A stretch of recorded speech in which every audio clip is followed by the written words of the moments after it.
आज राज्य के राजस्व मंत्री चंद्रशेखर बावनकुले ने नागपुर एयरपोर्ट पर पत्रकारों से संवाद साधते हुए राज्य के अनेक अहम मुद्दों पर स्पष्ट और ठोस जवाब दिए। स्थानिक स्वराज्य संस्थाओं की आगामी निवडणुकी रणनीति पर बावनकुले ने स्पष्ट किया कि भाजपा और महायुति मिलकर चुनाव लड़ेगी। मुंबई से नागपुर तक हम महायुति में एक साथ लड़ेंगे, ऐसा दावा करते हुए उन्होंने कहा कि भले ही स्थानिक स्तर पर चर्चा हो रही हो, लेकिन निर्णय स्पष्ट है, एकता में ताकत है। पांदन रस्तों पर बड़ी घोषणा। बावनकुले ने किसानों के लिए राहत भरी खबर दी। 40 वर्षों से पेंडिंग रही मांग को मानते हुए अब खेत में पांदन रस्ते 12 फुट चौड़े होंगे। अतिक्रमण हटाकर किसानों को बैलगाड़ी और ट्रैक्टर लाने ले जाने की सुविधा मिलेगी। संदर्भात 12 फुटांचा रस्ता शेतामध्ये राहायला पाहिजे, पांदन रस्ते राहिले पाहिजे, या संदर्भात महसूल विभागाने निर्णय घेतला। शेतकऱ्यांचा वर्षानुवर्षांचा त्रास आहे। मागच्या 40 वर्षापासून शेतकऱ्याची मागणी होती की आमच्या शेतातला जो रस्ता आहे तो किमान आमची बैलगाडी, किमान आमचा ट्रॅक्टर, किमान आमचा हार्वेस्टर शेतामध्ये गेलं पाहिजे। याकरता काही सरकारी जे पांदन रस्ते आहे त्यावर अतिक्रमण झालं आहे, ते अतिक्रमण काढून द्या। त्याकरता पोलिसांचा बंदोबस्त मोफत द्या। त्याकरता मोजणीसाठी पैसे आम्हाला लागतात ते घेऊ नका। सोबतच शेतकऱ्याची मागणी अशी होती की हे जे काही रस्ते हे दाखवले गेले नाही आहे रेकॉर्डवर, ते रेकॉर्डवर आणा, त्याला क्रमांक द्या, पांदन रस्त्याला क्रमांक द्या, शिवपांदनला क्रमांक द्या। या साऱ्या मागण्या जे शेतकऱ्यांनी शेतपांदन रस्त्याबद्दलच्या केलेल्या सर्व मागण्या जे राज्य शासनाकडून त्यांना अपेक्षित निर्णय घ्यायचे होते ते आता पूर्ण घेतलेले आहे आणि पुढचा काळ आता इम्प्लिमेंटेशनचा आहे। आता आमचे तहसीलदार, आमचे कलेक्टर, भूमी अभिलेख हे जे खाते आहे, या खात्याच्या माध्यमातून संपूर्ण शासन निर्णयाचा आम्हाला आता अंमलबजावणी करायची आहे आणि मला विश्वास आहे की आमचे महाराष्ट्रातले सर्व लोकप्रतिनिधी, सर्व आमदार आपापल्या भागातल्या प्रशासनाशी बसून हे सर्व निर्णय इम्प्लिमेंट करून घेतील, या निर्णयाप्रमाणे काम करून घेतील। जसं मी अभिमानाने सांगतो की औस्याचे आमदार अभिमन्यू पवार यांनी यामध्ये खूप चांगलं काम केलं, अनेक आमदारांनी चांगलं काम केलं आहे। तर निश्चितपणे हे जे हा जो निर्णय आहे शेतकऱ्यांना शेतामध्ये 2 पिकं घेण्याकरता पावसाळ्यात सुद्धा शेतकऱ्याला शेतात जाता येईल आणि त्या शेतकऱ्याचा माल मार्केटमध्ये जाईल, याकरता शासनाने घेतलेली भूमिका आहे। देवेंद्र फडणवीसजीचं सरकार, आमचं सरकार हे शेतकऱ्यांना जे आश्वासन दिलं होतं की आपल्याला या राज्यामध्ये उत्पन्न वाढवायचं आहे, हे मुख्यमंत्री द्वारा नुकसान पंचनामे के आदेश जारी किए गए। बावनकुले ने भी वीडियो कॉन्फ्रेंसिंग के जरिए जिलाधिकारियों के साथ बैठक कर निर्देश दिए। सभी प्रभावितों को जल्द मदत मिलेगी। गेल्या काही दिवसात पाऊस पडतोय, पूर्वमोसमी पाऊस, प्रचंड मोठं नुकसान झालं। महसूल विभागाने पंचनामे सुरू केले का? नुकसान भरपाईचा अहवाल कधी? माननीय मुख्यमंत्र्यांनी नुकसान भरपाईच्या पंचनाम्याचे आदेश दिले आहे। मी सुद्धा काल सर्व जिल्हाधिकाऱ्यांची व्हिडिओ कॉन्फरन्स घेतली आहे। महसूल विभागातर्फे सर्व नुकसान भरपाईचे पंचनामे होऊन लवकरच ते मदत पुनर्वसनकडे जातील आणि शेतकऱ्याला नुकसान भरपाई मिळेल। प्रफुल्ल पटेल आणि इतर लोकांनी, धर्मरावबाबा आत्राम सगळ्यांनी संकेत दिले की स्वबळावर स्थानिक स्वराज्य संस्थांच्या निवडणुका लढायच्या। महायुतीमध्ये काही ठरलं आहे का की आपापले पक्ष लढणार?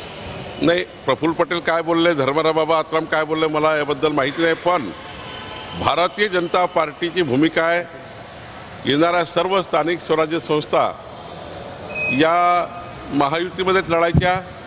निवडणुका लागल्यानंतर आम्ही बसणार आहोत, जसं विधानसभेच्या वेळेस आम्ही बसलो आणि या सर्व निवडणुका मुंबईपासून नागपूरपर्यंत या सर्व निवडणुका महायुतीमध्ये आम्ही लढणार आहोत।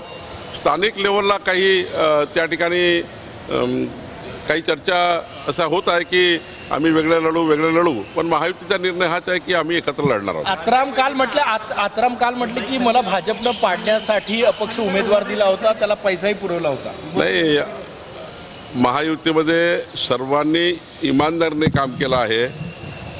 288 आमदार निवडून आणण्याकरता आम्ही जीवाचं रान केलं आहे।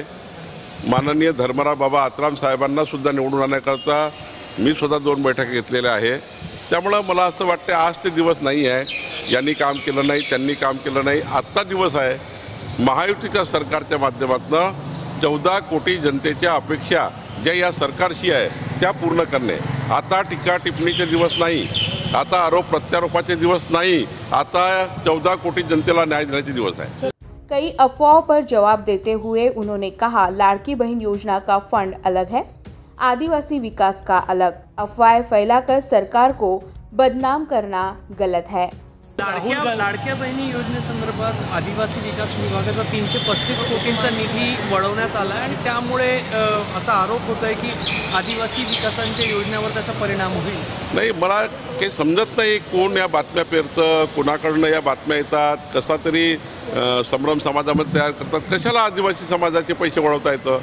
लाडक्या बहिणींचे जे योजनेचं बजेट हेड वेगळं आहे, आदिवासी समाजाच्या योजनाचं बजेट हेड वेगळं आहे, सामाजिक न्यायाचं वेगळं आहे। इकडनं तिकडं करता येत नाही आणि त्यामुळं लाडक्या बहिणीच्या वेगळंच बजेट आहे सरकारमध्ये। त्यामुळं मला असं वाटतं हे खोटारडेपणा आहे। हा नुसता त्या ठिकाणी काहीतरी बातम्या देऊन समाजामध्ये सरकारचं नाव बदनाम करण्यासाठी केलेलं कारस्थान आहे। राहुल गांधी को कुछ समझ नहीं आता, विदेश घूमने से नीति नहीं बनती। मोदी जी आज दुनिया को साथ लाकर आतंकवाद से लड़ाई लड़ रहे हैं, ऐसा कटाक्ष भी बावनकुले ने किया। राहुल गांधी लगातार सवाल उठा रहे हैं सरकार से, सवाल उनके साथ जो कॉन्फ्लिक्ट हुआ उसमें कितना नुकसान हुआ, एक और ये है, और दूसरे उनके भी कुछ सांसद सरकार के साथ है जो डेलीगेशन में गए हैं। देखिए, राहुल गांधी को एक तो कुछ समझता नहीं है और वो पढ़ाई करते नहीं, सीखने की आदत नहीं है। नहीं समझे तो सीख ले। अब उनका एक यहाँ का कद्दावर नेता है कांग्रेस का, वो बोलता है वो 15,000 का ड्रोन था।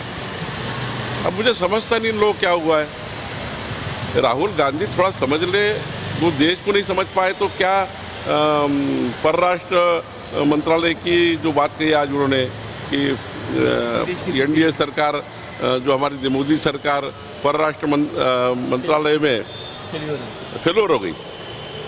अब बताइए कि परराष्ट्र मंत्री फेलोर है, सब सरकार फेलोर है, और राहुल गांधी को विदेश में जाकर 2-2 महीने रहना है साल में। वो अभी नीति सिखा रहे हैं मोदी जी को। मोदी जी ने तो दहशतवाद के खिलाफ कैसी लड़ाई लड़ी जाती है, मोदी जी ने दहशतवाद के खिलाफ कैसी लड़ाई लड़ी जाती है, सैनिक कैसे लड़ाई लड़ते हैं हमारे भारत के, ये पूरे विश्व को साथ में लेने के लिए प्रयास कर रहे हैं। और पूरे विश्व में अलग अलग पार्टी के सांसद जाकर भारत देश ने किस प्रकार से हमारे देश को दहशतवाद के खिलाफ लड़ाई चालू किया है, आप भी हमारे साथ आ जाओ, इसके लिए पूरा प्रयास मोदी जी कर रहे हैं। और राहुल गांधी बोलते हैं परराष्ट्र धोरण नहीं समझता है। यही तो धोरण है कि पूरे विश्व को साथ में ले, पूरे विश्व को साथ में लेकर आगे जाए। यही मोदी जी का वह सोच है कि ये भेजा क्यों इन लोगों को, सांसदों को अलग अलग पार्टी के पूरे विश्व में क्यों भेजा है कि इस दहशतवाद के खिलाफ लड़ाई हमने चालू की है। दहशतवाद को हम युद्ध समझेंगे और युद्ध जब समझेंगे तो सब लोग भी साथ में आना चाहिए।